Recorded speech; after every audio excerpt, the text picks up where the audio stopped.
ਮੁਹੰਮਦ ਅਲੀ ਜਨਾਬ ਮੈਨੂੰ ਇਹ ਦੱਸੋ ਤੁਸੀਂ ਜੋ ਪਾਕਿਸਤਾਨ ਚਲੋ ਮੁਲਕ ਬਣਾ ਲਵੋਗੇ ਤੁਹਾਡੇ ਕੋਲ ਕੋਈ ਕਾਨੂੰਨ ਵੀ ਹੈ ਨੇ ਮੁਲਕ ਚਲਾਉਣ ਵਾਸਤੇ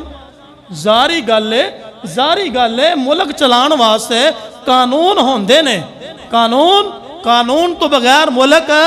नहीं चलता साडे मुल्क च कानून है लेकिन उन्हां ते अमल नहीं तां साडे मुल्क दा बेड़ा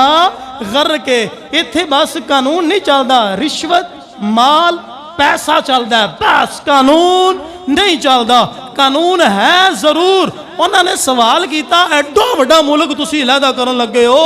ਇਹ ਤਾਂ ਬੰਗਲਾਦੇਸ਼ ਵੀ ਪਾਕਿस्तान ਦੇ ਨਾਲ ਸੀ ਇਹ ਤਾਂ ਜਨਾਬ ਵਿੱਚ ਇਹਨਾਂ ਨੇ ਬੜੀ ਸਾਜ਼ਿਸ਼ ਕੀਤੀ ਇੱਕ ਹੋਰ ਗੱਲ ਹੈ ਕਿ ਇਹ ਬੰਗਲਾਦੇਸ਼ ਵੀ ਪਾਕਿस्तान ਦੇ ਨਾਲ ਸੀ ਇਹਨਾਂ ਨੇ ਜਨਾਬੇ ਵਾਲੀ ਪੁੱਛਿਆ ਕਿ ਜਨਾਬ ਇਤਨਾ ਬੜਾ ਮੁਲਕ ਤੁਸੀਂ ਕਾਨੂੰਨ ਕਿਹੜਾ ਚਲਾਓਗੇ ਕਾਇਦ ਆਜ਼ਮ ਮੁਹੰਮਦ ਅਲੀ ਜਨਾਬ ਨੂੰ ਲੱਖਾਂ ਸਲਾਮ ਹੋਣ आपने दो लफ्ज़ों से जवाब दिता लंबी चौड़ी तकरीर नहीं की थी आपने फरमाया साढ़े कोल कानून ए वेखो अल्लाह दा कुरान है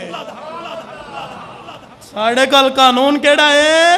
अल्लाह दा कुरान है असी इहदे मुताबिक अपने मुल्क नूं चलावांगे।